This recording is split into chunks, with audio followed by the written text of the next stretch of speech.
जय हिंद। आज के वीडियो में आप लोगों को बताने वाला हूं आचार्य रामचंद्र शुक्ल का जीवन परिचय, जो आपके बोर्ड एग्जाम की दृष्टि से बहुत ही महत्वपूर्ण है। ये आपके बोर्ड एग्जाम में 101% जरूर ही आएगा। और वीडियो के लास्ट में आप लोगों को बताने वाला हूं कि 2023 में आने वाले जीवन परिचय 5 बताऊंगा जो बहुत ही महत्वपूर्ण होंगे, जो आपके बोर्ड एग्जाम में जरूरी फंसेंगे। आप लोग सोच रहे होंगे ये 5 क्यों बता रहे हैं।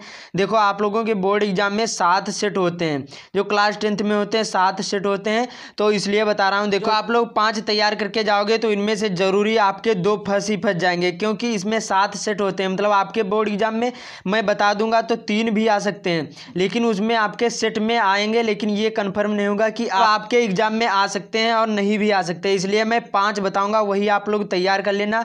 और जो तैयार कर लिए तो बहुत ही अच्छी बात बताऊंगा कैसे लिखा जाता है जीवन परिचय और कैसे आपको तैयार करना है। जिन लोगों ने इसको याद भी कर लिया है आचार्य रामचंद्र शुक्ल जी का जीवन परिचय, वो भी इस वीडियो को देखना पूरा, और जिन लोगों ने नहीं याद किया वो भी इस वीडियो को पूरा देखना। तो चलो शुरू करते हैं। देखो, यहाँ पर प्रश्न नंबर 6 पूछा जाएगा और इस प्रकार से आपको लिखना होगा। तो प्रश्नोत्तर नंबर या संख्या ऐसे डालकर 6 का यहाँ पर देखो गद्य एवं पद्य के दोनों बताऊंगा कैसे आपको लिखना है। ऐसे डालने के बाद जैसे का वाला है, उसके बाद में खा होगा, का वाले होंगे, इसमें गद्य होंगे, गद्य मतलब आपके लेखक के होंगे, उसके बाद में जो खा होगा वो आपके कवि के जीवन परिचय होंगे। तो इस वीडियो में आचार्य रामचंद्र शुक्ल जी का बताऊंगा। तो 3 पूछे जाते हैं, तो इनमें से आपको एक ही लिखना होता है। मैं आप लोगों को यहाँ पर दिखा दूं। देखो, इस प्रकार से आपके बोर्ड एग्जाम में यहाँ पर पूछा जाता है।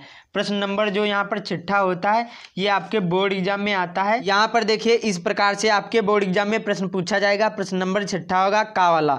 दिए गए लेखकों में से किसी एक लेखक का जीवन परिचय लिखते हुए उनकी एक प्रमुख रचना का उल्लेख कीजिए। 3 होंगे, इनमें से आपको एक करना है, और ये 5-5 नंबर के पूछे जाते हैं, बहुत ही महत्वपूर्ण है। तो आपको देखो, मैं ये बता रहा हूँ, जैसे सपोज करो तीसरा आपको मालूम है तो एक ही लिखना है। उसके बाद में कवियों में भी आपको एक ही लिखना है, का और खा होते हैं, और ये 5-5 नंबर के अब आपके बोर्ड एग्जाम में पूछे जाएंगे। तो कैसे लिखना है, देखो सबसे पहले ऐसे हेडिंग डाल देना है काले पेन से। उसके बाद में जैसे तीसरा हल कर रहे हैं, उसके बाद में नीचे लिखना है जीवन परिचय। उसके बाद में कैसे लिखना, आचार्य रामचंद्र शुक्ल जी का जन्म सन 1884 ईस्वी में बस्ती जिले के अगोना नामक गांव में हुआ था। आचार्य रामचंद्र शुक्ल जी का जन्म, उसके बाद में यहाँ पर आपको काले पेन से डालना है ये सन 1884 ईस्वी में। उसके बाद में बस्ती जिले के अगोना, इसको आपको काले पेन से डालना है। इससे क्या होगा, आपकी जो हैंड राइटिंग होगी वो बहुत ही अच्छी दिखेगी। उसके बाद में अगोना नामक गांव में हुआ था। उसके बाद में आगे कैसे लिखना, इतना याद हो गया। उसके बाद में इनके पिता चंद्रबली शुक्ल मिर्जापुर में कानून गो थे। इसको भी आपको क्या करना है, इसको भी काले पेन से लिख देना। इससे हाईलाइट होगा और आपकी जो राइटिंग होगी वो भी अच्छी दिखेगी, और आपको पूरे नंबर मिलेंगे, एक भी नंबर नहीं कटेगा इनकी। उसके बाद में कैसे लिखना है, इनके पिता चंद्रबली शुक्ल मिर्जापुर में कानून गो थे। उसके बाद में आगे कैसे लिखना, इनकी माता अत्यंत विदुषी और धार्मिक महिला थी।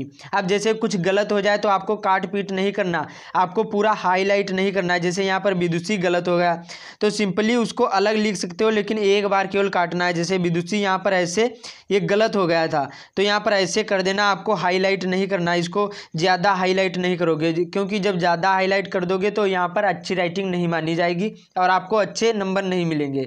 इसमें जो हिंदी में होता है, जो आपकी अच्छी राइटिंग होगी तो बहुत ही अच्छे मार्क आपके आएंगे। तो विदुषी और धार्मिक महिला थी। जो इनकी माता थी क्या थी, विद्वान। मतलब विदुषी का मतलब होता है, जो महिलाओं में विदुषी कहा जाता है और पुरुषों में विद्वान कहा जाता है। तो मतलब ये बहुत ही ज्ञानी थी और धार्मिक स्वभाव की ये महिला थी। इनकी जो माता थी विदुषी और धार्मिक महिला थी। उसके बाद में आगे कैसे लिखना, इनकी प्रारंभिक शिक्षा दीक्षा अपने पिता के पास जिले की राठ तहसील में हुई। जो इनकी प्रारंभिक शिक्षा दीक्षा हुई थी, ये क्या कहाँ हुई थी, पिता के पास, जो यहाँ पर जिले की राठ इस तहसील में हुई थी। जो तहसील था उसी कोई कॉलेज में हुई होगी। उसके बाद में आगे कैसे लिखना, पूर्ण विराम यहाँ हो गया। उसके बाद में और इन्होंने मिशन स्कूल से 10वीं की परीक्षा उत्तीर्ण की। जो इन्होंने मिशन स्कूल से 10वीं की परीक्षा उत्तीर्ण करी, या फिर क्लास 10th की परीक्षा उत्तीर्ण करी। ऐसे लिखना, समझ में आ गया, इतना समझ में आ रहा है। उसके बाद में आगे कैसे लिखना है, गणित में कमज़ोर होने के कारण ये आगे नहीं पढ़ सके। ये इतने कमज़ोर थे कि आगे, ये गणित में इतने कमज़ोर थे कि ये आगे नहीं पढ़ सके। उसके बाद में आगे कैसे लिखना, इन्होंने इंटरमीडिएट की परीक्षा, जो यहाँ पर शिक्षा इलाहाबाद से ली। जो इन्होंने क्या किया, जो इंटरमीडिएट की शिक्षा थी ये इलाहाबाद से ली। उसके बाद में किंतु परीक्षा से पूर्व ही विद्यालय छूट गया। देखो ये इंटर की परीक्षा मतलब शिक्षा तो ली, लेकिन ये परीक्षा से पूर्व ही क्या किया, इनका विद्यालय छूट गया। इंटर की परीक्षा देने से पूर्व इनकी क्या हो गया, विद्यालय छूट गया। उसके बाद में इसके पश्चात इन्होंने मिर्ज़ापुर के न्यायालय में नौकरी आरंभ की।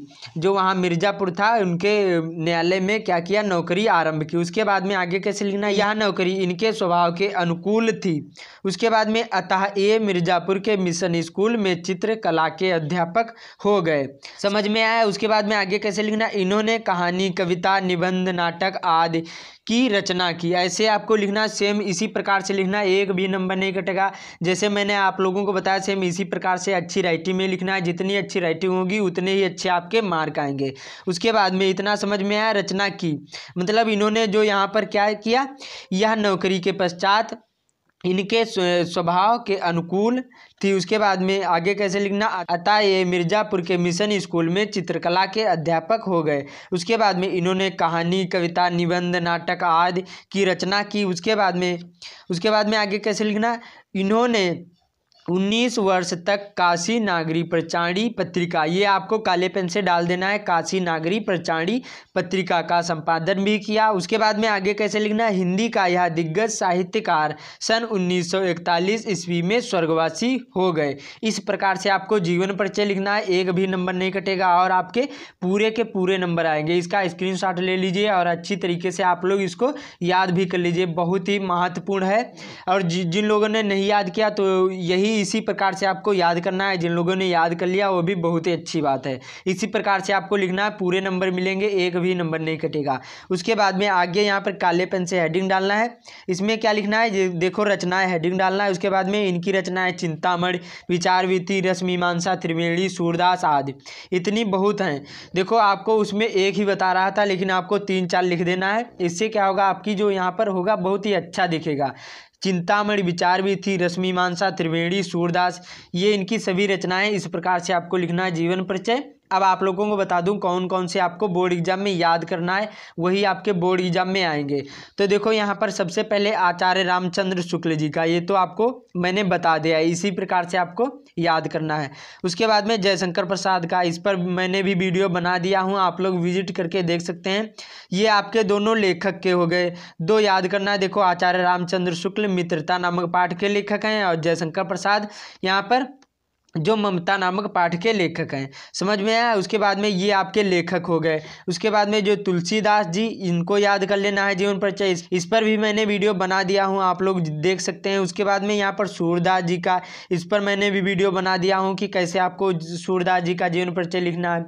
उसके बाद में बिहारी लाल, ये आपको 5 तैयार कर लेना है, क्योंकि देखो आपके बोर्ड एग्जाम में 7 सेट होते हैं, तो पता नहीं किसमें कौन सा आ जाए, इसलिए 5 बता रहा हूँ। तो इनमें से आपके बोर्ड एग्जाम में जरूरी 100% जरूर फंसेंगे, तो इन्हीं को तैयार करके जाना और आपके 10 नंबर पक्के हो जाएंगे।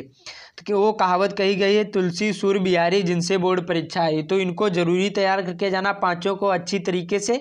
और मैंने वीडियो भी बना दिया हूँ, आप लोग विजिट करके देख सकते हैं। उम्मीद करता हूँ आप लोगों को समझ में आ गया होगा। इसी प्रकार से आपको याद करना है। जो चैनल पर नया है तो चैनल को जरूरी सब्सक्राइब कर लेना। मिलते हैं अगले वीडियो में।